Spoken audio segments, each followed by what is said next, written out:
So maybe Stefan, you can join first, yes, because you are supposed to be the next speaker, so you will be invited first to the stage. Please remove the badge. Let's welcome Stefan. So Miko was mentioning about Germany being like one of the pioneers of green hydrogen, and Stefan is one of the persons, who helped Germany to make things happen. So big applause to Stefan.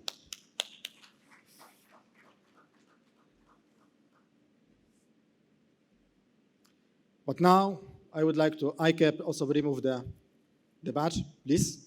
I would like to invite to the stage Professor Eicke Weber, Vice Chair of the European Solar Manufacturing Council, former Director of Fraunhofer ISE, Professor Emeritus of Berkeley, our CBC Chair of R&D Manufacturing and Supply Chain Hub, and who is also the Chair of the World CleanTech Awards. So let's give him also a big applause. So Professor Weber, is in the club is not only just, chairman of a lot of things, but it's also one of the soul of the club, yes? And even he has a lot of experience, a lot of years of working. I think he's one of the most dynamic persons in the club.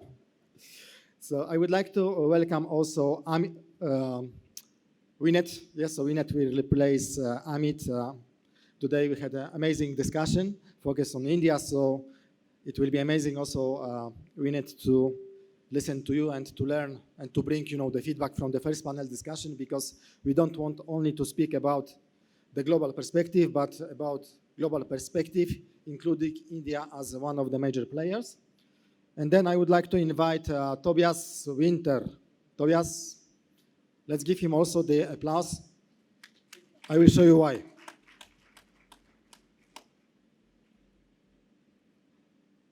Yes, so yesterday we had our first joint CleanTech and hydrogen leaders dinner together in India, and Tobias, who is working for Indian-German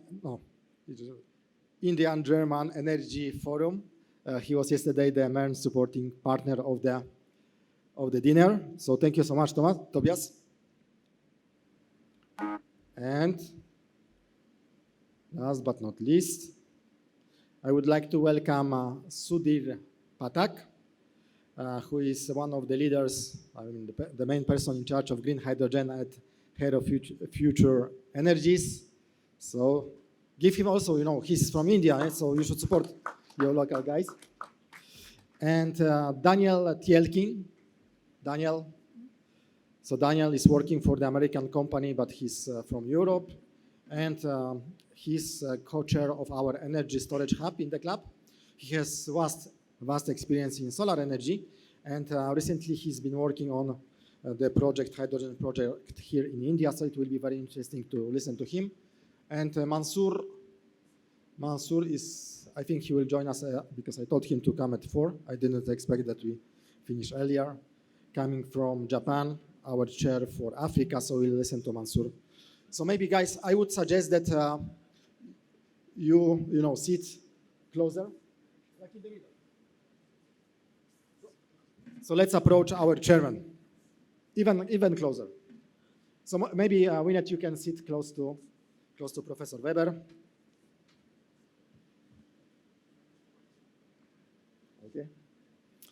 Okay, guys. So, I am here just to serve you guys, so I will be standing. Later I will join you. So our panel discussion is Quo Vadis green hydrogen, CleanTech and hydrogen leaders pioneering a global green hydrogen future together. So speaking about the future, we should not forget about the past. And I started my adventure in solar industry 20 years ago. And yesterday during our gala dinner, Tobias showed the slide. So do you know in the room what is this year's solar installed capacity? 400 gigawatts, 400,000 megawatts. And when I started 20 years ago, You know what was the market? Today is 400,000. And how much it was in the past? 20 years ago. It was 1,000 times less. So we are so skilled, you know, like guys like Professor Weber, like Tobias, like Daniel, and a lot of solar leaders to grow the industry 1,000 times in 20 years. So I thought, okay, if we are so clever, let's bring our knowledge also to our friends from the hydrogen industry who are scaling up very slow. And with all this gray stuff, the blue stuff and stuff, and we'll help them with green energy, with CleanTech solutions to scale up like we did it in the past. Yes? So let's start. I would suggest Professor Eicke Weber, our chairman.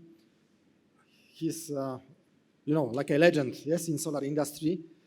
And dear Eicke, how do you think that we can pioneer the future, green hydrogen future, CleanTech leaders, hydrogen futures, leaders together to make it so successful like we did in solar? Oh, it's a very easy answer to this question.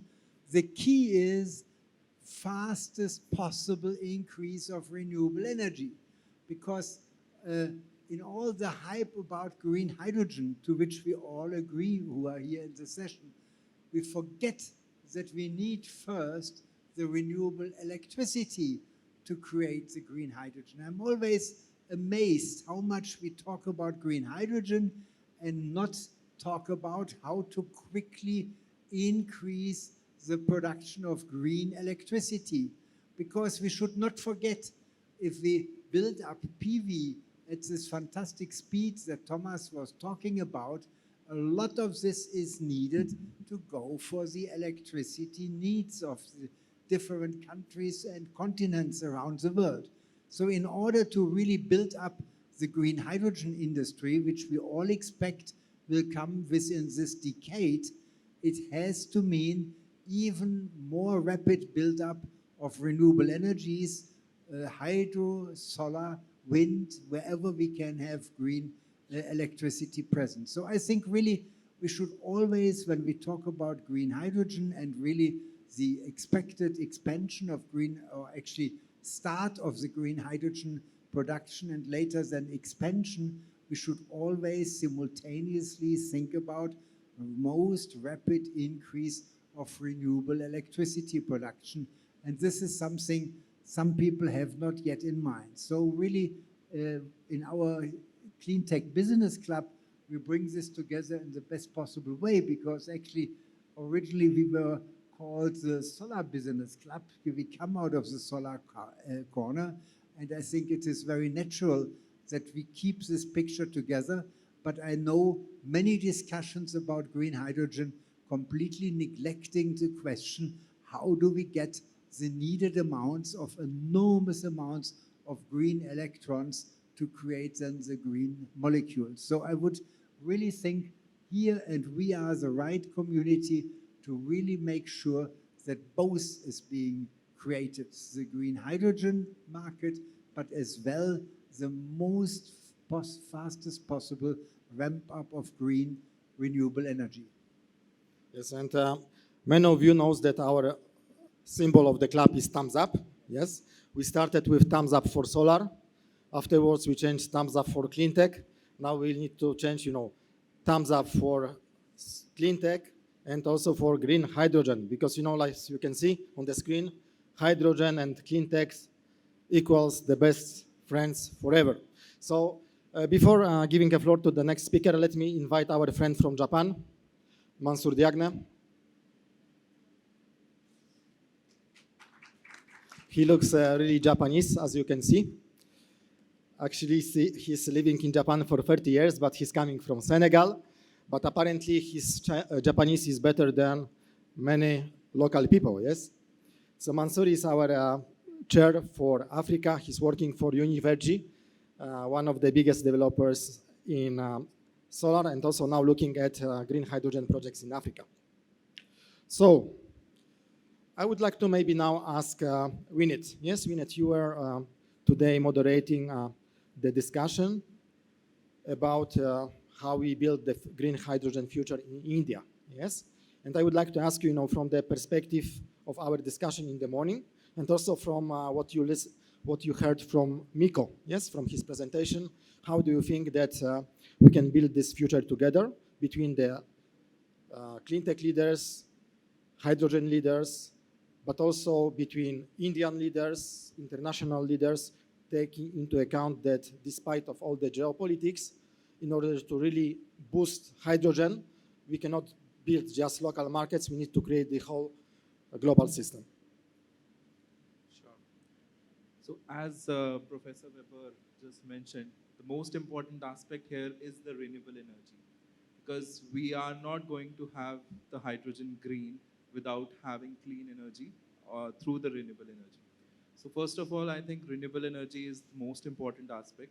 So hence, renewable energy has to be seen as a forward integration agency when we start talking about the green hydrogen.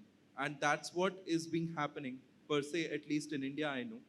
There are large IPPs who already had some RE power, which they were not able to sell off. And I'm aware that now they are looking for the opportunities that such power could be sold to the hydrogen producers. And in Indian media, we have been hearing about a lot of tie-ups being happening between the large IPP groups, between the hydrogen producers. So there's a kind of an integration which has already started happening at the country level. And at international level also, I don't think any country today can imagine of doing green hydrogen large-scale projects on their own without having interest from the foreign participants. Number one, if we are talking currently as a country, we have a very limited capacity of electrolyzers being manufactured here. There's only one company which is actually manufacturing electrolyzers, and that too is based out of US, and they are also importing some of the electrolyzers to the US. And then there are a lot of MOUs which have been signed, and some companies have already started manufacturing. There's a lot of technology which is coming to India from Europe, from Japan, from US. And there are very different kind of numerous RE technologies, electrolyzer technologies which are coming up. So there is a very, very clear case of international collaborations being happening here. And I believe particularly like India, US, India, EU, India, Japan, they are doing a lot of knowledge exchanges. They are doing a lot of work together. And even our Indian IPPs, I've seen some of the larger and forthcoming players who are the front runners in hydrogen production. I am seeing they have not started investments in India, but they are investing abroad. They are setting up projects in Middle East. They are setting up projects in the MENA region. There could be multiple reasons. But the crux of the matter is there's a very clear case of global integration at all the levels, which is happening. And I think this is going to grow even further with the events like this and like CPC playing their role and bringing, I think, all the experts together. Thank you so much, Vinet. And I would like to now ask Stefan. So Dr. Stefan Kaufmann was one of the authors, yes, of the legislation in Germany in order to boost the hydrogen, and now is working for Thyssenkrupp like a executive advisor to the board. So Thyssenkrupp is one of the pioneers in hydrogen, and actually Adamos Krenci, who is the chair of our Green Hydrogen Hub, he was building the hydrogen business 30 years ago at Thyssen, and thanks to Adamo, actually we came up with this slogan, hydrogen and CleanTech equals the best friends forever. So Stefan, maybe you can first share your experience, yes? How did you succeed, to put Germany as one of the leaders, yes, and the pioneers with the clear strategy, how to implement the green hydrogen policy and strategy. And then if you can also reflect on our question, how we can work together in order to make the dream come true. Yeah, so thank you very much. We have very ambitious goals in Germany, in Europe, worldwide, and we have seen we don't have many time. That's why it is necessary to have these goals. And for reaching these goals, we need we need public funding, we need commitment of the governments to make it happen, and that's what the German government did when we launched our hydrogen strategy, when I was appointed as a hydrogen commissioner in 2020. So we decided to spend 9 billion for the national hydrogen strategy, but out of that 2 billion euro for international projects, because it was clear from the beginning that we need international corporations to work on a global hydrogen economy. And that means to set up international cooperation projects. We signed an agreement with Namibia, for example. We signed an agreement with Australia, but just as an example. So we built on international hydrogen infrastructure. So we looked on the transport costs of hydrogen by shipping from Australia, for example. We built up a lot of projects now with countries like developing countries that Shri said spend a lot of money. So we build up a mechanism to fund the gap between the production price and the market price for hydrogen, the H2 Global mechanism. Don't want to go too deep in now. So, but to show that we were very focused on the international hydrogen market, to spend also money from the German government to finance international hydrogen projects. And yeah, there are a lot of bottlenecks for sure. We heard about bottlenecks in capacity of electrolyzers globally. We have bottlenecks in the production of ammonia. We need a lot of new ammonia plants. We have bottlenecks. And especially we have, to make it happen, a global hydrogen economy, we have bottlenecks in the infrastructure. Because the one thing is to import hydrogen as ammonia from all over the world to Europe. The other thing is to distribute it in Europe to the customers. And that is one thing we have to do parallel. We have to invest in the production of hydrogen. We have to invest on the application side. We have to rebuild the steel plants, direct reduction plants, for example. We have to look in the cement industry, all these applications we already heard about. But the link in between is an infrastructure. And that is something, again, the government and the politics come into the game, because it won't happen without public funding. Nobody will pay for infrastructure, for pipeline infrastructure in Europe. We think about maybe 15 billion euros. The industry, the off-takers, the customer can't pay for that, and also the producers can't pay for that. Somebody has to pay for the infrastructure. So that is a point we have to work on the legislation. That was something we also set up in our hydrogen strategy. So there are a lot of points we have to work on, and we have to work on in international corporations, and that's why also the work of the GIZ is so important. It's important that we have organizations like Tobias Winter, the Inter-German Task Force for Cooperation. So these are the things we are working on, and I know we need a lot of more money, not only in a federal level in Germany. We need a lot of more European money. We have to work on H2 Global Europe at the moment. We have to work on the European backbone, and that's what we try to support also from the German government side. We were mentioning before about the solar story, yes? And actually, one of our honorary members in the club is Hans-Josef Fell, one of the co-authors of feed-in tariff. And actually, feed-in tariff helped to boost the industry, yes? So it's, I would like to thank also to the German government that you are also now helping the hydrogen industry to kick off. And let's now come back to India, to Sudhir. Sudhir is working for Hero Future Energies, a very successful company in CleanTech, yes? And now you are in charge of hydrogen, yes, at the company. So I would like to ask you, how do you see from your perspective, how do you see, let's say, the opportunities coming from your knowledge, experience in CleanTech industry, and how do you see you can implement, this success story to hydrogen? Thanks, Thomas, and thanks for calling me here.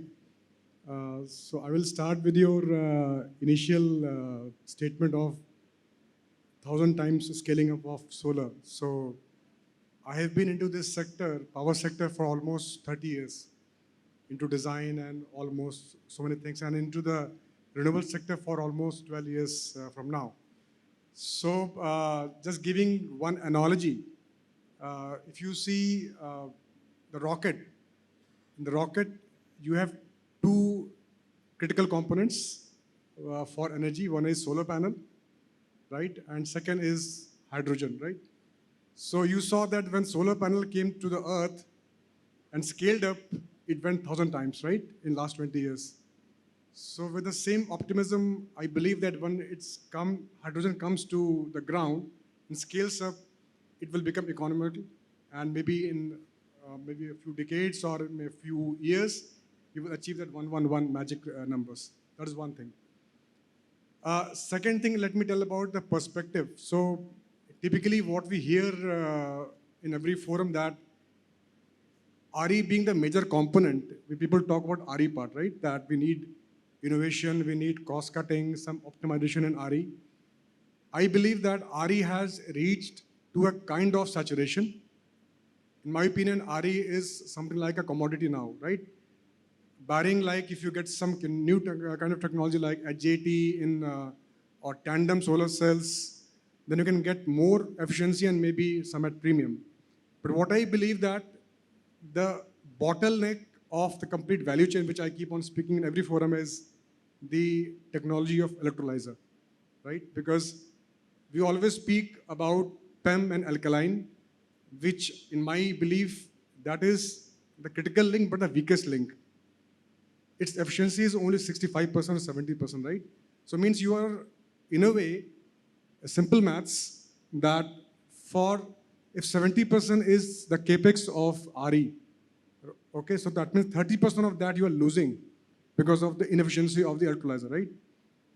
And as we speak, we know that there are 2 or 3 companies around the world who have claimed 95% efficiency of the electrolyzer, which is 50% more, if I say, take simple maths. And if you take 50% down of 70%, so you are almost down by $1.50 USD per kg, right? So what I firmly believe that the whole globally, everybody, because we should be in a position globally, and I'm saying as an Indian perspective, that we have a huge pool of scientists and we have a huge pool of people who are going into sciences and the great government intent, and we are the breeding ground for the startups, okay? So what I believe that if the startups are typically 90% or more into software-driven startups, they create online groceries very quickly. In my belief, they are the luxuries. These startups, if they focus on some innovative technology for electrolyzers, in the sense which can create on a different physical principle or different electrochemistry. Again, let me give one example. Typically, once you are moving cations or anions in an electrolyzer, it has to pass through a membrane, okay? And also there is a kind of electrodes which leads to the transfer of these anions and cations. These things need electron volts, okay? These electron volts, you need higher electron volts to transfer to membrane and the today's electrodes, okay? Why can't we have a different electrochemistry where you do not need a membrane, first of all? Second thing, have a different innovative electrolyzer or electrode which needs less quantum of loss in electron volts. That means we can simply make efficiency of electrolyzer from 65, 75 to 95 or even 100%. So that's my pitch from this forum, that yes, things can really change if we can shift our thoughts from that RE towards the technology of electrolyzer. Last point,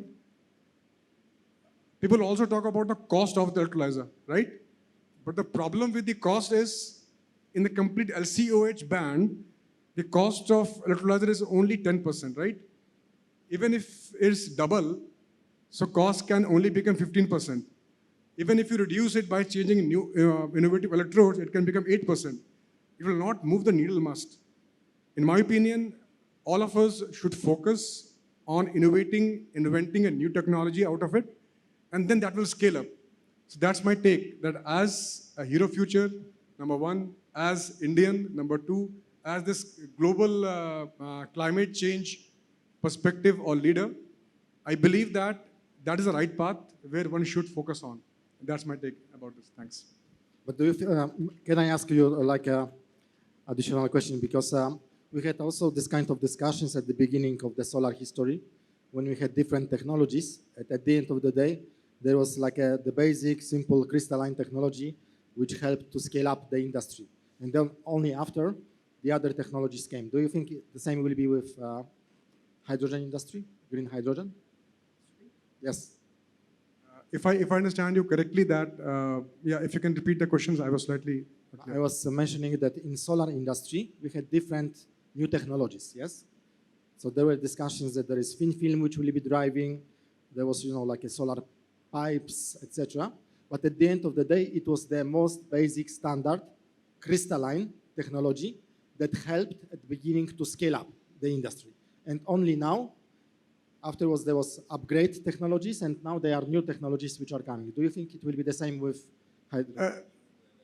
Yeah. See, there is a fine difference between how the solar scaled up vis-a-vis how hydrogen is scaling up. In the solar scaling up, if you see that it was outside the periphery of any industry, right? Or any off-taker. And the quantum of impact it has on the ultimate price of the end product was not to that high extent. Third, there was a lot of huge support from government all over the world, okay, which led to that even, like for example, if you see, let me give a perspective. Out of 100% gray electricity price, when we started, it was only 1 or 2 or 3% which was RE. So the industry was able to absorb that quantum. When we start talking about hydrogen, first of all, government is not coming in the middle. They are more as facilitator. We are directly talking to the off-taker.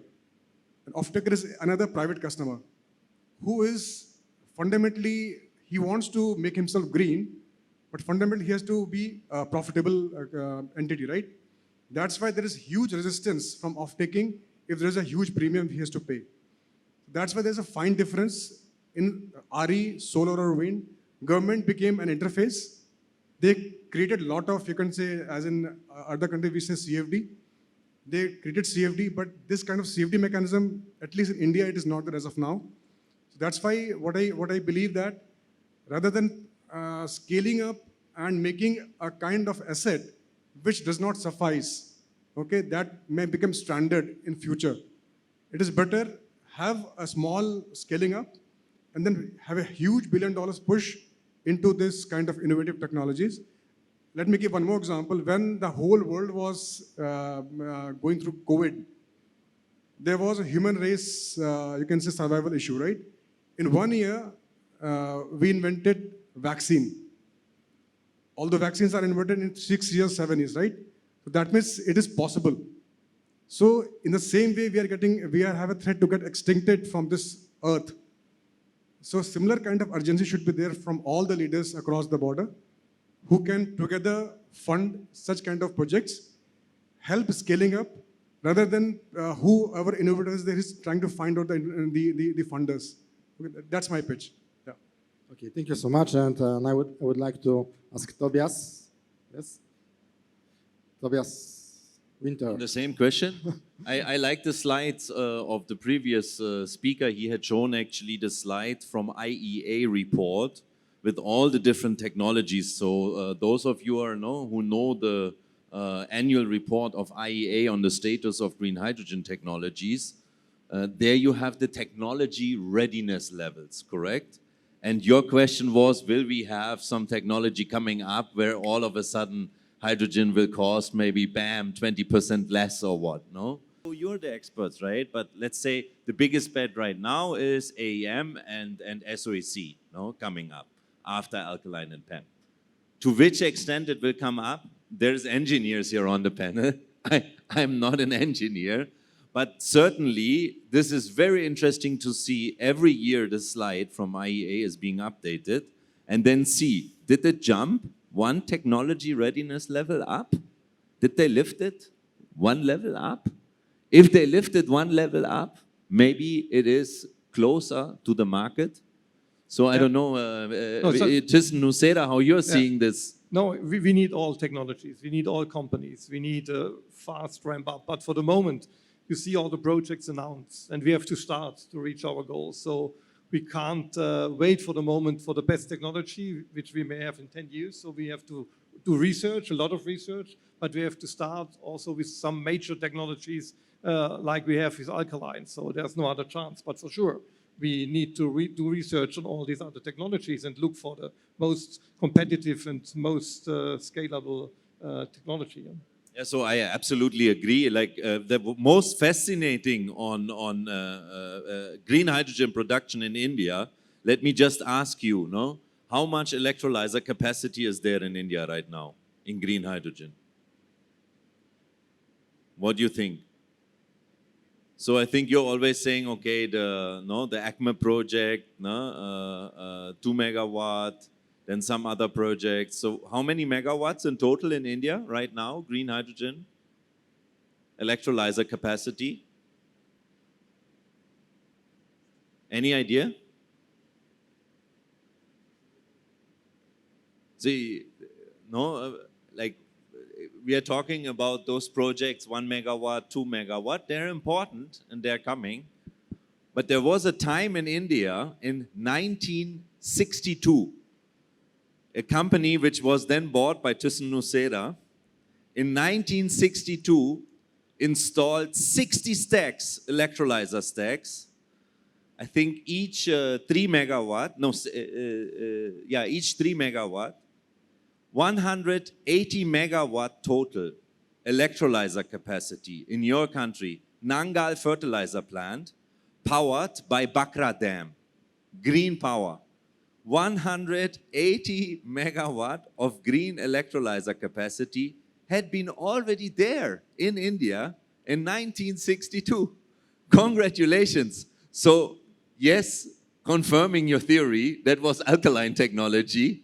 Alkaline is there since 100 years, and alkaline will be there, and we can use it today, and we can produce green hydrogen today. And India even did this in triple megawatt scale already. Unfortunately, then this became so expensive that India decided to switch for gas. So the plant has been decommissioned in the Nangal fertilizer plant and was replaced by gas process, steam methane reforming. But yeah, I mean, nothing new to India. So completely agree with you, Mr. Kaufmann. One thing is to bet on the next technology, and another thing is to actually harvest whatever is already there and put it on track, right? Thank you so much. And now I would like to give a floor to Daniel. So Daniel is one of the pioneers of solar industry, also active in energy storage sector. But recently, Daniel, you told me that you are working on some project in India, yes? Which is top secret. Ah, okay, this is, sorry. We can talk a little bit about it. So co-location, as Professor Eicke said, or the combination out of green energy and green hydrogen is a perfect match. What is important is we need to co-locate that, I think. So because otherwise we're losing efficiency on the conversion. And what we're doing with this project is we co-locate, we put it underwater, we put the PV, and then we co-locate the electrolyzer next to the PV, close to the water, because we need water and you need electricity. And then best is also you have the consumer next to the production plant, which is the most efficient way to produce the hydrogen and use it without virtually no losses on the way. I think that's the best way, from my opinion, to realize a lot of hydrogen projects. You can either go very big, but then you need to transport the hydrogen, or you produce it locally and consume it locally, and then you are able to have easier financing because you have less invest, and you have the production and the off-taker already there. And you are working for an American company, you are coming from Europe, working in India. And how do you see this, cooperation? Multinational, I would say. So yeah, sorry, that's really like, please people, this man is involved in real green hydrogen projects being commissioned here in India. So, psst. So I think globally, the first one we realized, so we coming from PV, we realizing PV projects, we realizing storage projects on the DC side. So we DC couple, we're making converters as a background, we're connecting PV to X, basically. You can connect anything to it. You can connect an EV charger to our solution, like a battery, PV inverter, but also an electrolyzer, because they're all working on DC. As soon as you connect anything DC, it's very easy to realize a project, and that's what globally I think we're coming up more and more. The first one is in India, but there's other projects in the pipeline we start to realize. Okay, thank you so much, Daniel. And also, I liked your note about water, yes, because we are here with hydrogen. We want to be here. So already we use this kind of water, and we have, not huge, let's say, we have water scarcity, especially in the countries which can be potential hub for hydrogen. Yes, so actually we also need to cooperate now with the water industry, yes, because we need to maybe scale up desalination solutions, yes? Do you agree with this? Yes. Okay. And speaking about water scarcity, so Mansoor, even you come from Japan, yes, but you are in charge of the business in Africa, in the Middle East, and you are focused mainly on the solar projects, yes, but you told me also that you are exploring now opportunities in the hydrogen space, yes? So how do you see, do you see just like an opportunity, or there is a, let's say, the real way of making this opportunity to become a business case? Hello, gentlemen. Where I came from, okay, let me mention it again because I will confuse many people. I am Senegalese. I am from Africa, from Senegal, but I've been living in Japan for 31 years, and I work for a Japanese company as the overseas directors. It's a solar energy company. In Japan, there's a lot of noise about green hydrogen. I think Japan is putting a lot of energy into that. Actually, in Tokyo, there are many buses that run on hydrogen. There's one bus that passes in front of my office every day. It's a very beautiful, very fancy bus. It runs on hydrogen. And some of the big Japanese companies already built or developed carriers.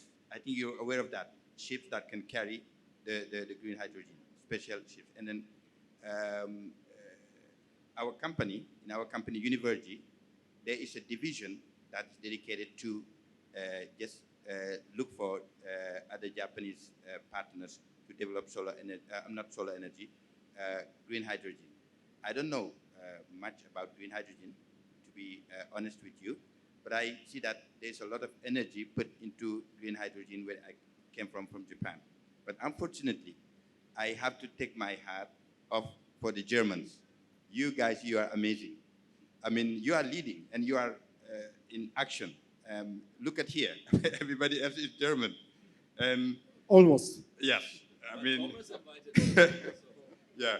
So I really thank you very much for leading the world and then giving, and doing your best and trying to help the world move into that. I don't see competition, Thomas, because when we talk about green hydrogen, I think we need to combine it with any other renewable energies. And we can combine it with solar. I think if green hydrogen develops, it can increase the use of solar energy, especially in countries like Africa, where we have a lot of land, we have a lot of rivers, and then we do not have enough electricity. The last thing I want to say is, Tobias is a fancy man, and I think you have very great skills of communication. I don't know where Thomas found you, but this man is a yeah. Actually, they found me. Thank you. Yeah. Thank you very much. So thank you so much, Mansoor. And I think this is very important. Yes, that there is always some leaders, and then other people they are following up. But at the end of the day, we need to create like a global cooperation, yes, despite of all the geopolitical tensions, yes, because our world is now, let's say, experienced by different tensions, yes, climate tensions, geopolitical tensions, but hopefully, you know, what is great that at the end of the day, it's humans who are deciding. That's why in our CleanTech Club, we are human-to-human club, yes, so on the human-to-human basis, we can very often get the consensus. So I would like to check just, okay, we are still have some time. I would like to ask you, Winnie, do you have any questions, particular questions to the speakers? I think I'll have a question open to all the members, and they can choose to answer. Could you increase the sound? Yeah.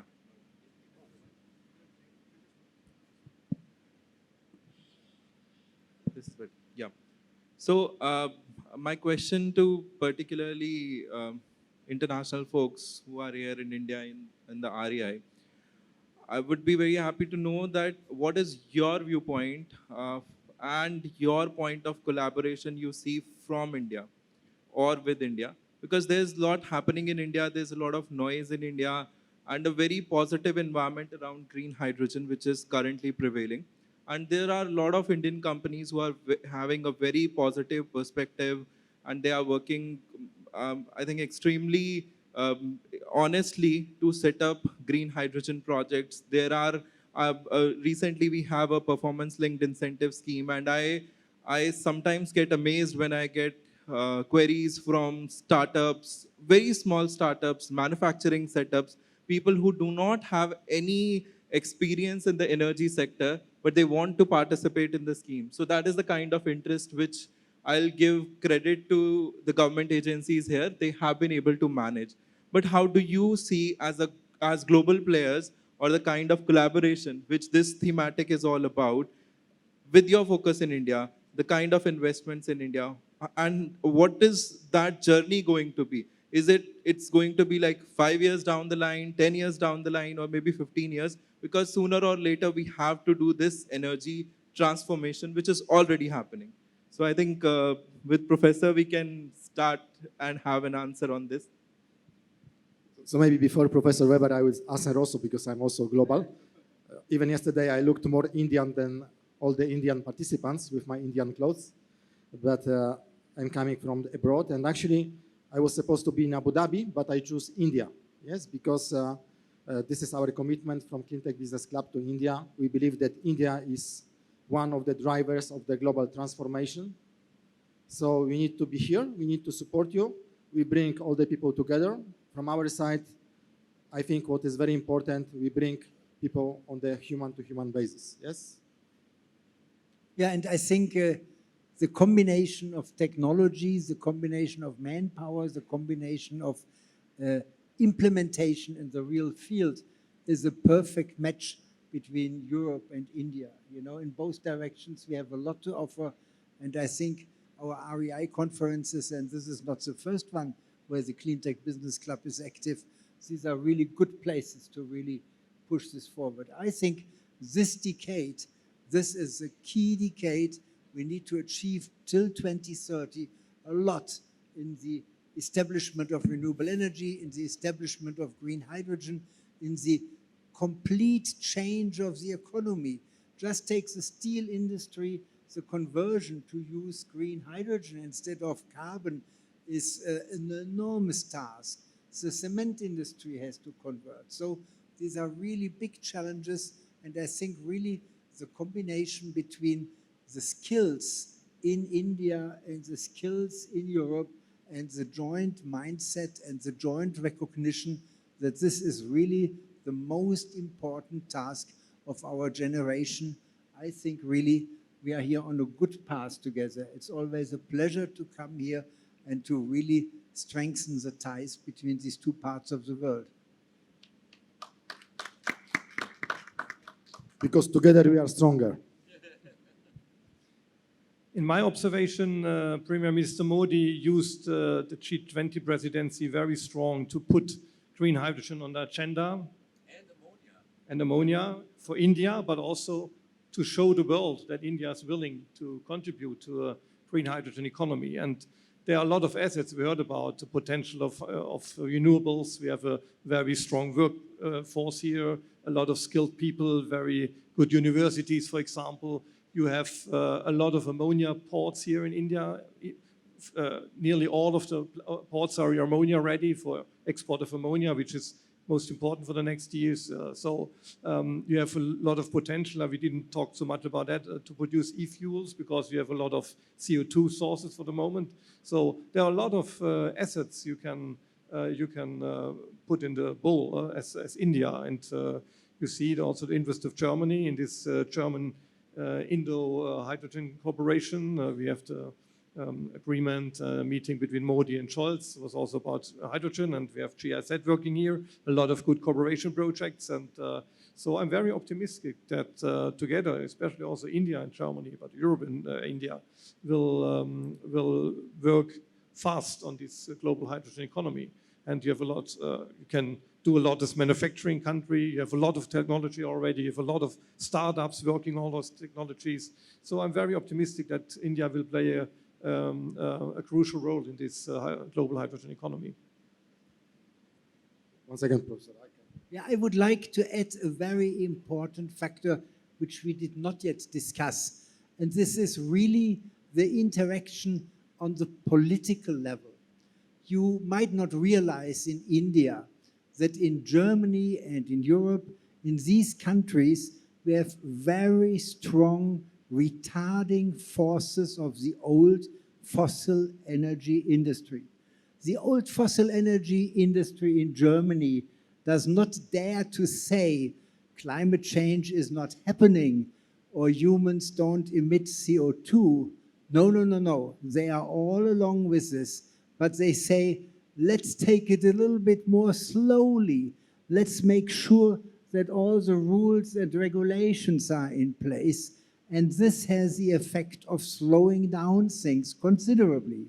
And I think what we have as an opportunity in our interaction is here in India, the mix of political forces is very different.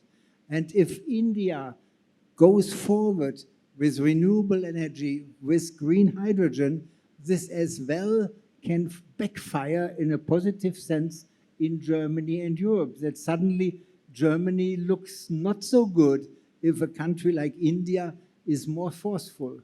And there's, of course, another argument coming, and this argument is the availability of electricity for 1 cent per kilowatt hour. This will come in the next couple of years, pretty soon, I am sure, and having electricity available at 1 cent per kilowatt hour, this changes the economic pressure to make this change as quickly as possible. And economic pressure, luckily, is a very, very powerful mechanism in geopolitical processes. So I'm really looking forward that this combination of the different political setup in India with the availability of 1 cent per kilowatt hour electricity will be a game changer and will really influence in a positive way, push forward development as well in Europe. So I think this is why I'm so happy, and I'm very happy about our engagement in the CleanTech Business Club to really enforce and support and create this platform, this network, which we are having here, sitting here. And let me say a word of thanks to my dear friend Tobias Winter. Tobias, for many years, has been behind the scenes, and usually he doesn't sit on the stage. Usually he stands near the door observing what's going on. But I think we all agree, and maybe we give him a big applause. Tobias, what you have done and what you are doing, you are an homme de bonne volonté, a human of goodwill. You are not doing it to put your name high. You are doing it for the thing. Thank you. And this is once again about human to human, yes, relationship. Yes. No, thank you very much. So so much honor from Japan. And, Don't be stressed, Germany. Tobias. Yeah, now you are so stressed. Yeah. No, but maybe one, 2, 3 words. So what you just said, no? So it's all becoming about a green economy. Yeah? And the green economy is based on green electrons. And then the question is, who is able to provide the green electrons on this planet cheaper than maybe other countries? And there India is very well positioned, no? Very well positioned from the sun and from the wind to deliver the green electrons at the lowest cost. And if we talk about the decarbonization of this world, and if we know that around 90% of the decarbonization of all our economies will come through direct electrification, then we know that the green electrons are the game changer. And if we then know that even the green molecules are being produced with the green electrons, this other 10%, which will be maybe hydrogen, is also based on green electrons. And India is able to harvest the sun at the lowest cost. Maybe we are not at 1 cent yet, but we are at 2 cents, 2.5, 3. It went up again, yes, but it will come down again. So if we know that you're able to harvest the sun at the lowest cost, and if you actually have a lot better wind conditions than you believe. I always hear, oh, winter, we don't have so much wind. Our wind conditions are not good. Let me tell you, compared to other countries, even Germany, your wind conditions are excellent, excellent. So being able to have green electrons at really lowest cost globally, converting this into green products, India has all set up to become the global manufacturing hub, and Germany is happy to deliver the machines to make in India. So thank you very much. No, I think, Tobias, I liked also your comment is because we speak about green electrons, about the market, but I think what is also amazing, and this is the commitment of the government here, that India would like to create strong industry in the country, yes? So not only just give the market, but also to create the industry which will be able to provide sufficient equipment to scale up the market. Yes? So Sudhir, you are not international, but maybe like a Indian person, if you can comment what you need actually, yes? Which kind of help? Yeah, so it's a wonderful point. See, like actually, till date, India was a kind of application-oriented economy, right? Whatever is being the best around the world, let's buy it, put it, and produce, right? So now there is a paradigm shift. What I see in our Indian economy, in the motivation the people have, like Make in India is one of the things, paradigm shift. But now we believe that it is not made in India, it is make in India. So get the technology onboarded also, have the technology tie up with the one of the best engineering brains from Germany, and get it manufactured, deliver. So what will you do then? That will be the real organic way of development, right? Which is actually sustainable, employable, and then in case we are able to turn the tables by having the export of green molecules, which we were importing gray molecules from different fossil fuel countries. So that will create, being the greatest democracy on the earth, so I think that will really create a sustainable global development of the green future. So I am extremely positive and I'm fundamentally an optimist. So yes, I really believe that, yes, again giving example of rocket, yes, now hydrogen is now bound to come on the earth, convert that into the lowest cost of green molecule and decarbonize wherever like green electrons can't go. Yeah, that's my take. Thank you so much. Daniel? No, not Daniel, you, because I would like to ask Mansoor as the last speaker, okay? Okay. So I think what we need here in India is support, international support, to grow up the industry. And as you said, we are happy to supply with equipment to produce, and also going into India, produce for the global demand. Like our vision, and we discussed that internally, to expand production into India, growing the industry here, in terms of PV production and also considering exporting that into other countries. If we have green energy here, then we can also export the green energy and use it also in India. There's a lot of way to go, but I think we are on a good path. And I think also this is very interesting because you ask question how other countries can help India, but at the end of the day also we can learn from you, yes? Because I believe that this is the biggest added value always, that we can share the knowledge, because there is so a lot of knowledge actually that exists in different countries, yes? And sometimes we spend efforts on reinventing the wheel in one country, yes? So I believe that India can also bring a lot of knowledge, how to, go down with the price, how to optimize the system, yes? And how to make things happen, yes, efficiently. Like Cornelius was mentioning today in our speech, that India, comparing even to Europe, is more pragmatic in getting to make job done. And Mansour, as you are Japanese, almost, and you are the most famous African person in Japan, actually. And thanks to that also, Mansour was very often sent to Africa to represent Japan, Japanese government in Africa, and meeting a lot of head of states, yes? Because his Japanese is also amazing. So Mansour, I would like to ask you how Japan, because Japan is supporting a lot of initiatives in Africa, and how do you think Japan can also, help India? And what actually African countries also are expecting? Okay, yes, Japan gives a lot of support to many African countries. But as I mentioned earlier, Japan is not very active going outside like the Germans are doing. For example, this can show you the example. What I expect or what I want from Japan to do more is to go outside. Japanese are very reluctant to go outside.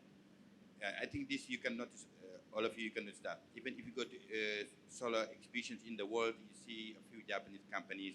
But let me tell you something. In India, you from Europe, you may look at India as an underdeveloped country, but from Africa now, India is one of the countries that conquer Africa. They are competing with French. They are competing with other developed countries in participating in many projects in Africa. And myself, I was really shocked. This is my first trip to India, but the hospitality, the organization, it is amazing. Believe me, I came from a well-organized country, which is Japan, a country which is known for hospitality, but you, India, you are not losing to anybody. So this, I'm honest to say it to you. So let's applaud yes. Mansour. It's always great to listen from the... Yeah. Okay, yes, Thomas. I mean, I think the question you ask me, you can ask that to the Germans. The Germans can think about how to help India. Me, I look at India as a country that can to help and, I think we should think about how we can help each other. Yes, exactly. Sorry for jumping in here. This is not about helping. This is very much Germany looks out for win-wins. Exactly. Where are the win-wins, right? So I'm not here because just selling our machines or whatever. No. We are talking about win-win through decarbonization. And yes, maybe one country in some aspects will have a higher win and the other country may have a little bit a smaller win, but it's still a win-win. It's a win-win. Let me give you one example for a win-win, which is very much still debated in Germany, and maybe a politician will not bring it up, but let me give you an example. Green iron. Green iron. So in Germany, we have a very strong steel industry, right? So this steel industry definitely is organized and they don't want to lose their jobs. And they would be also not interested, maybe, to have too much steel being exported to Germany. But you know what? Germany is the world leader in specialty steels. And that's where the jobs are, and that's what Germany probably will be able to keep.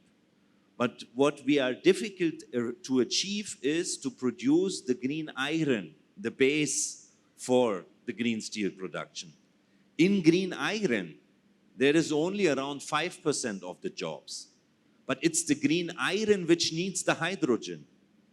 So if you in India, for example, are able to produce green iron and ship that instead of ammonia or hydrogen and have so much losses, instead of shipping ammonia and hydrogen, you just ship the green iron to Europe. In Europe, we would lose around 4 to 5%, that study showing. 5% of the jobs we would lose because India is taking now away those 5% in green iron production, correct? But we would maintain 95% of our jobs in producing the green steel and the specialty steel. And it's still a win-win because you delivering the green iron at the lowest cost makes us in Europe being able to produce the green steel, the special steel at the lowest cost. And all of a sudden, we have a win-win. There are so many win-wins through decarbonization where we have to also give something and lose up maybe something. But in the end, the sum of the total win in each country is higher than what we can imagine today. No? So there is these win-wins through decarbonizations, but we have to identify them and bring our political leaders on board, no? Being able to actually be honest enough to push those things forward. So once again, no, Germany, there is not only helping or whatever. No. This is a win-win through decarbonization.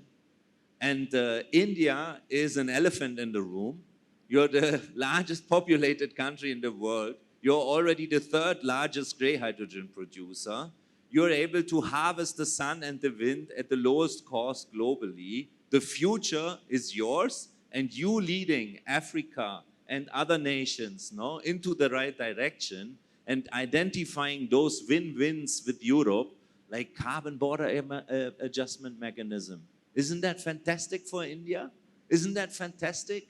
Now green products, no, become competitive globally. If India is able to produce green products at the lowest cost, you will be able to compete now with other countries exporting products. So congratulations. I'm happy to be here in India at the right time. And thank you very much, Thomas, for making this possible. Thank you so much. And so we have first keyword, together we are stronger. Second keyword, win-win. Yes, and I think this is very important, especially for the industry like hydrogen. Yes, because in solar we are able to scale up locally, like in Germany, other countries, Spain, Italy. And here, if you would like to really scale up green hydrogen, we need to scale up on a global level. Do you agree? Who is agreeing? Okay, thank you so much. Actually, we are running out of time. During our first session, we asked the last question. Yes, we'll also give the floor to the audience, but just very shortly. And I would like to ask you just very shortly. Everybody has 30 seconds, 1 minute, okay? So in order to scale up solar, we invented, actually Hans-Josef Fell and Hermann Schier, feed-in tariff. It was like a holy grail, yes, that actually helped to kick off the feed-in tariff. Yes, just like a holy grail for solar. And do you think, is there any like a holy grail for green hydrogen that can make this kind of milestone like feed-in made in solar in green hydrogen? Who would like to start? Stefan. Yeah, I think this H2 Global scheme can be such a holy grail, but it has to be funded with much more than 3.5 or maybe 9 billion euro. We have to have a 50 billion funding scheme to make it really working, and then it could be a holy grail for global hydrogen economy.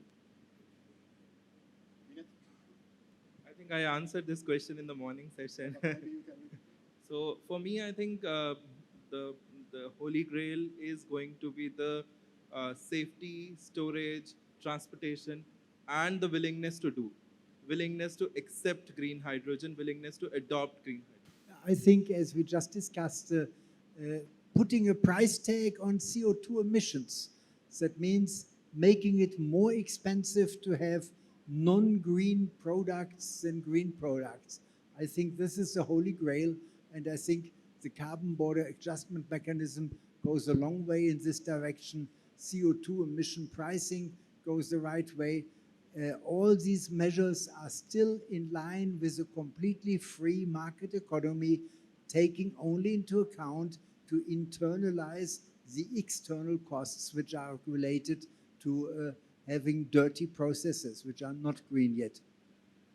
Tobias? Creating the demand, no, as Mr. Kaufmann is saying, no. So if the demand is being supported, then production will come, no. So we don't need to only push production; we need to push for the offtake.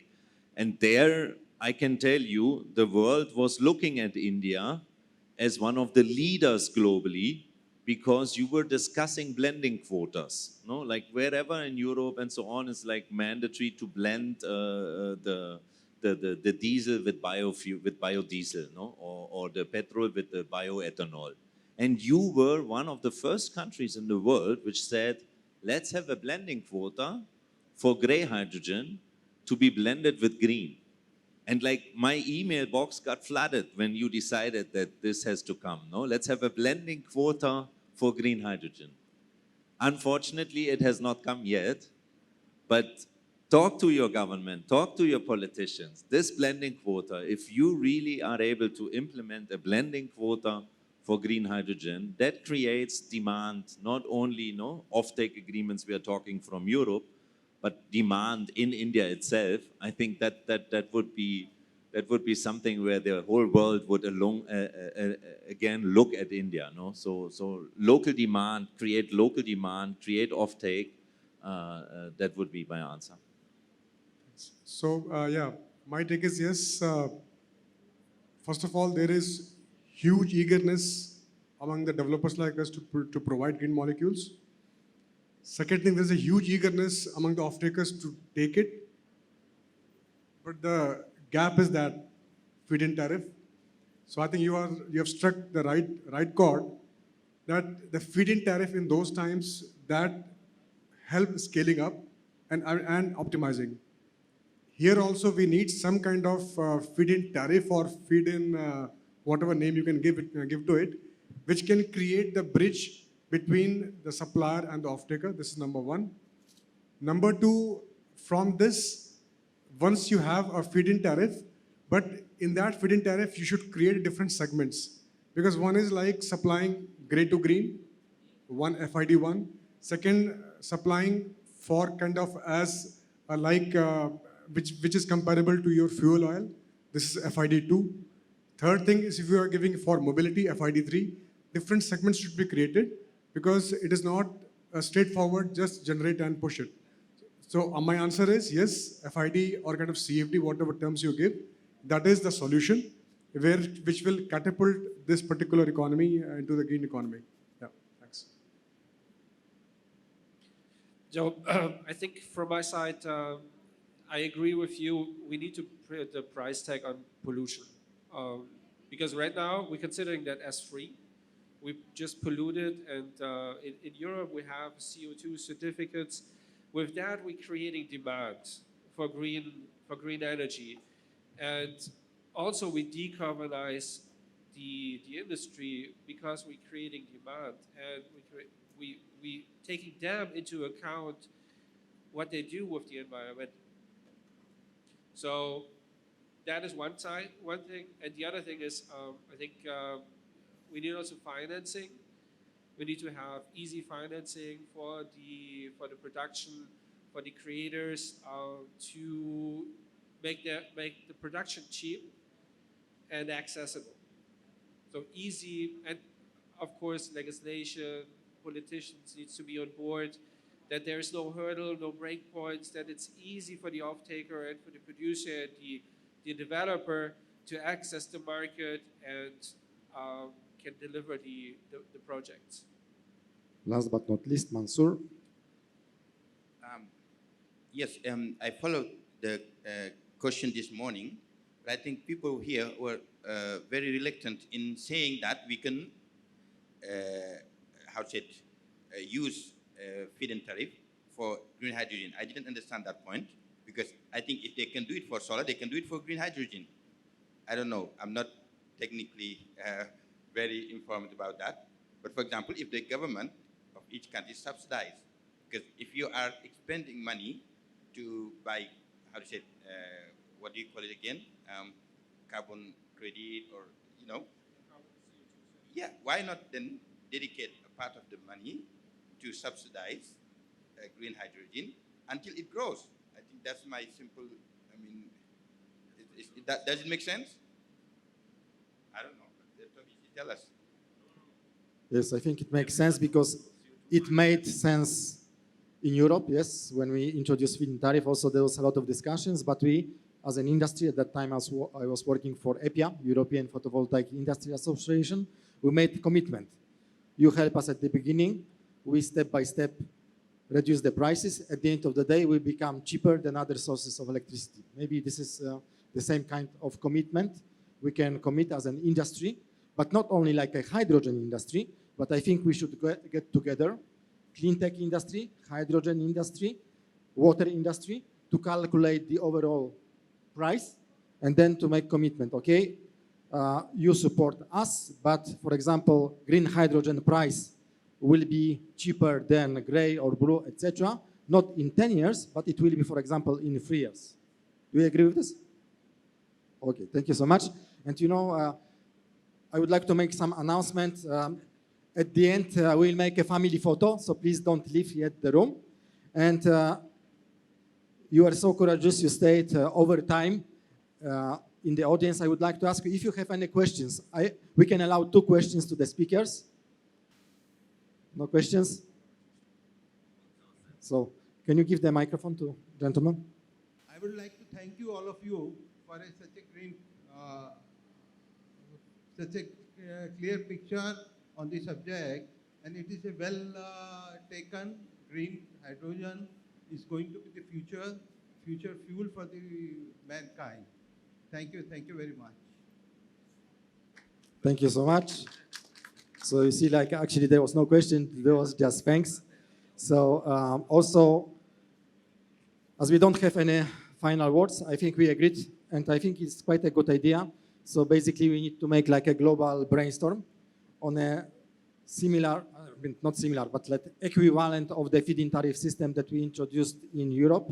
Also, which kind of commitment as industries, united industries, we can get to the decision makers, so that they can encourage to help us at the end of the day to get cheaper energy source. Yes, so like Tony Siba was saying, it's not about the green, yes, like on this, but it's about the green, you see? So when we arrive with the green, yes, then nobody will refuse us, yes, nobody will stop us, yes? So I think this is the final message for the audience, for the decision makers who will watch this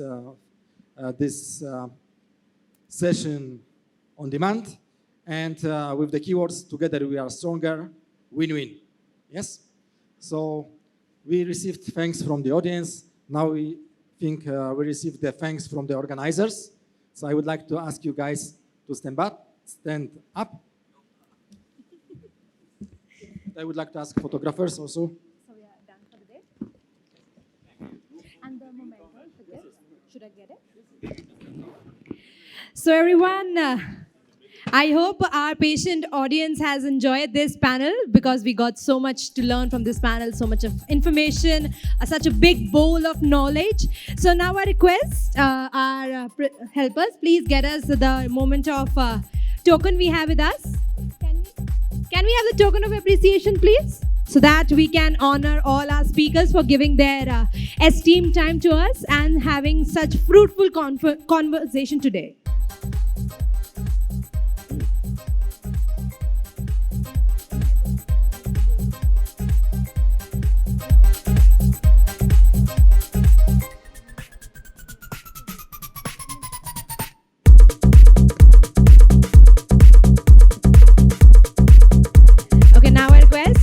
Mr. Thomas, please please present these token of appreciation to all our respected, esteemed guests of honors for today who have spoken such well. And this is a small gift from us as well, from the Informa Markets. And of course, the thumbs up.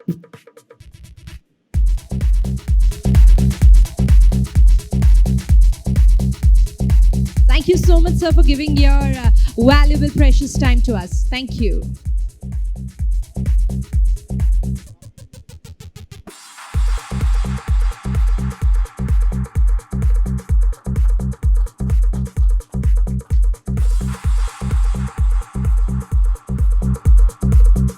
So can we have the thumbs up?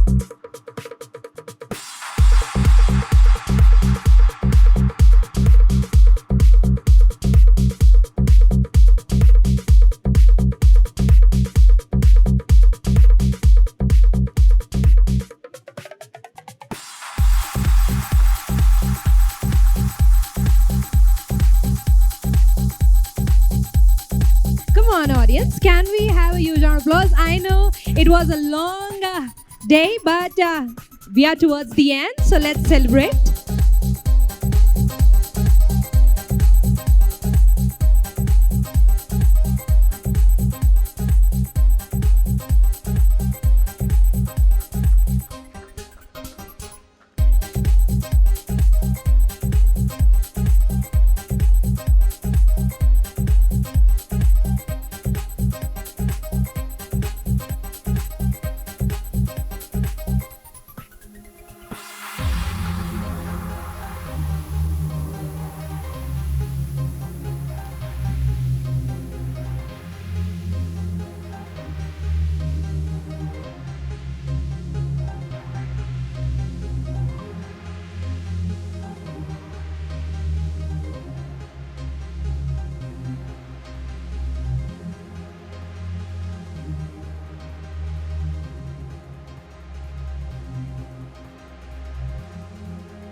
Okay, so he wants all the audience to come by us. Come on, towards the stage.